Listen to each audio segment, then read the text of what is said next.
Welcome back to the Horror Master YouTube channel. Welcome back to episode number 12 of the controversial album cover series. Yeah, I kind of took a week off just to kind of reset the battery, start thinking of new ideas. Plus, for some weird reason, my laptop on the day I was going to record decided to crash on me, which that's what you get for downloading so many stuff off of so many websites. If you know, you know. But regardless of that, we're back with the series, and with this episode, we're going to talk about episode number 12.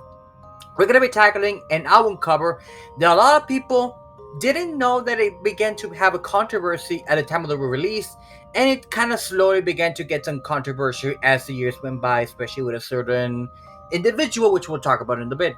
Of course, I'm talking about the second full-length studio album by grunge pioneer Seattle band Nirvana, with their most famous album, their biggest album to date, Nevermind, released on September 24th, 1991 on DGC Records.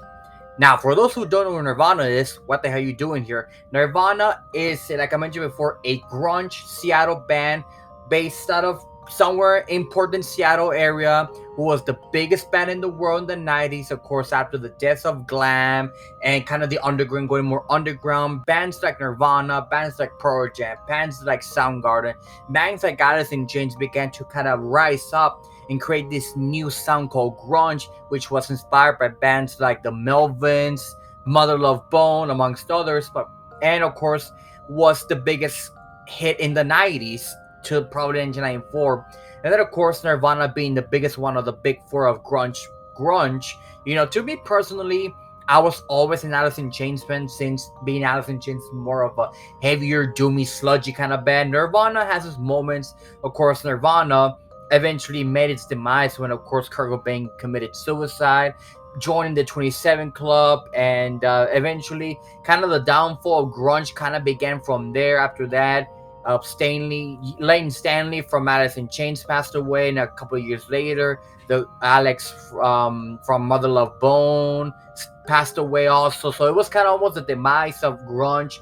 The only person left in the golden age of grunge is Eddie Vedder from Pearl Jam, because 3 out of the big 4 are no longer with us, which is kind of a weird, shocking thing that Eddie Vedder is the only one left standing. And of course, with the band itself, the bassist Chris began to kind of do more of his solo stuff and kind of retire from music. And Dave Grohl eventually went on to have another successful career, being in Foo Fighters, creating Foo Fighters as the lead guitarist and singer. Of course, we all know the memes that the drummer from Nirvana looks so similar like Dave Grohl from Foo Fighters. We all get the meme, people. Trust me. It's a meme that it probably will die off. Probably might die off eventually, depending on the situation. But regardless of that, let's talk about this album cover. So Nevermind, at the time of the release, again, this was before I was born. This was 1991. I was born in 96, so this was 5 years before my time. But from talking to some people who were born around the area around this time, they said that Nevermind was the biggest album in that perspective, of course. And then with the album cover, which I have happily been having this entire time, you can kind of see why it could kind of began some controversy. So, a bit of backstory about this album cover. This album cover was photographed by a gentleman, if I can get the right the name for this individual, because I want to give credit to the individual who actually photographed it. I think the name that I'm looking here is Robert Fisher. I think that's his name. I'm mistaken, like I mentioned before. Sometimes I try to do my best on this kind of stuff. I think it was I think it was Robert Fisher that I mentioned before. But regardless of that, this photographer did this photo, and then of course at the beginning, you kind of, by the photo, you kind of knew that this was going to be a very controversial album cover, because it's pretty much a baby in the water chasing a dollar in the nude. And of course, in 1991 and still today, some people might consider this being pedophilia, being sex trafficking, kind of sex art, or whatever the fuck you want to mention. To the point that Kurt Cobain in an interview, when asked about the album cover, he stated that the original idea he wanted to do to offend more people was to put a sticker surrounded the genitalia with the quote, and I'm not kidding, with this quote, if you're offended by this, you must be a closet pedophile, which it would have caused more controversy to the album cover more than the songs did to the album. Of course, the song Smells Like Teen Spirit, the biggest hit of them all, Come As You Are, Some in the Way, eventually became a big hit in with the Batman film that came out a couple of years later. I mean, every single song, even though I'm not the biggest Nirvana fan, it's still pretty good. But I mentioned before, being the fact that it's a baby, the Nirvana baby has been mostly known throughout this entire life. It's a baby chasing a dollar in the nude, and some people kind of consider this prostitution, which we'll get to right in the bit before I mention this. But some people consider it art. Some people think it's the most disgusting thing you're ever gonna see. Which I do see the both sides of this argument, but again, sometimes the artwork kind of justifies when I'm not saying that I'm forward in this kind of stuff like that. I mean, if you're into this kind of stuff with sex trafficking and all that, like, you must be one sick motherfucker. But regardless of that, it's another different topic for different discussion. And then of course, years later in 2021, this album cover kind of came back in more controversy when the baby, Nirvana baby himself, Spencer Elden, filed a lawsuit against Chris, against Grohl, and against the entire Kurt Cobain estate for, and I'm not kidding, a sex worker grabbing a dollar bill that is possessing dangling from a fish hook and robbing the student with his body, being explaining disability for sure a form of child sexual exploitation. That was the lawsuit pretty much of this entire album, which of course, when Spencer, the Nirvana baby, he was must have been like probably like a year old. I mean, I'm not even sure either his parents gave permission for the photographer to take the photo, and then of course Nirvana used the photo. I don't know how that went, but regardless of that, Spencer Elden made a lawsuit against the band for, of course, promoting child sexual abuse and sex workers because he's chasing a dollar bill, which, it's a pretty touchy subject. But regardless of that, it's an album cover that you might be thinking to yourself, it's just a baby in the nude. Yes, I can mention before, I do understand it's just a baby in the nude chasing a dollar bill. But for some people who actually go more deep into this, of course, there's people think that's actually promoting sex trafficking, which I do see the point, especially me coming from a place that you kind of see that every day across the border. It's something horrific that I can't even describe it to you. But, the lawsuit was filed in 2021, and it was, I guess, sort of softly removed in 2022. Then again, there have been rumors out there that, of course, Elden kind of filed the lawsuit secretly under a different name or something. I gotta remember. And unfortunately, when it was time for the judge to rule, unfortunately, there was a statute of limitation. So the statute of limitation for this kind of stuff has to be in a part of 10 years. When this picture was taken, I'm guessing it must have been a year old.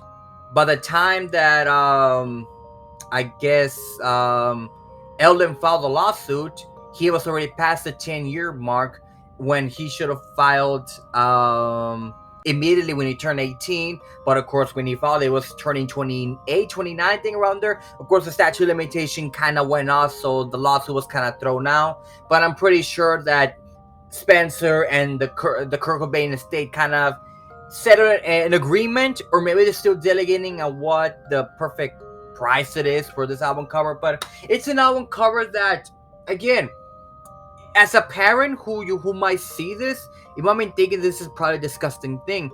I'm not a parent, but I can kind of understand a parent's perspective, because you don't want your baby being underwater and showing his privates in for the whole world to see. I'm just imagining both the humiliation, but then again, if it wasn't for that album cover, I'm pretty sure Spencer might have gotten more opportunities because he was quoted as the Nirvana baby. So it's kind of a double-edged sword if you think about this situation. But this album cover is very controversial, like I mentioned before, for being that it kind of in 1991 of all eras to show this kind of album cover. Like I mentioned before, good thing that the band didn't go with the sticker that I mentioned before, because if they'd gone with the sticker, This album would have probably been more up in the controversial album cover spectrum, but even though it shows a baby in the new, it's nothing compared to something like I mentioned before, like a Cannibal Corpse or Dawn of the Black Hearts, or something I've done in previous episodes. Which you haven't seen them, I suggest you ought to watch the previous episodes I've done. But regardless of that, if you haven't heard this album, I'm pretty sure everyone who's watching this video has heard Nevermind once or twice in their lifetime.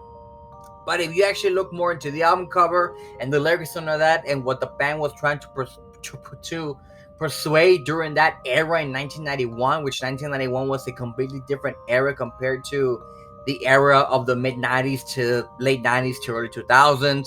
It's something that it's a piece of history in time. But again, I do understand the controversy of the album cover being portrayed sort of a sex worker, child sexual abuse, and all the things that, of course, Spencer, aka the Nirvana baby, tried to file in the lawsuit. And eventually, hopefully, they settle the reconciliation. Eventually, this could go on more into the future. That way, both parties can be happy, and of course, the fans can appreciate more of what the album cover really is and the music, which really matters.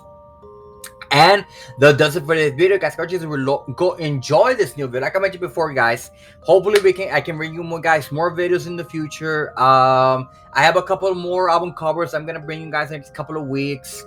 Hopefully sooner rather than later. I'm still looking for more ideas. If you have more suggestions, let me know down in the comments. I want to hear y'all suggestions, because like I mentioned before, I like to go through the comments and see what ideas I can get through my sick motherfucking mind, and kind of go through the history of these album covers, why they were banned, why they were this, why they were censored, and all the things in that spectrum. And I really do enjoy, and I hope this video is already informative, because I try my best to bring you the most information as possible as I can to bring to y'all, so you could understand a bit more why these albums were controversial and whatnot. But like I mentioned before, guys, thank you guys so much for watching.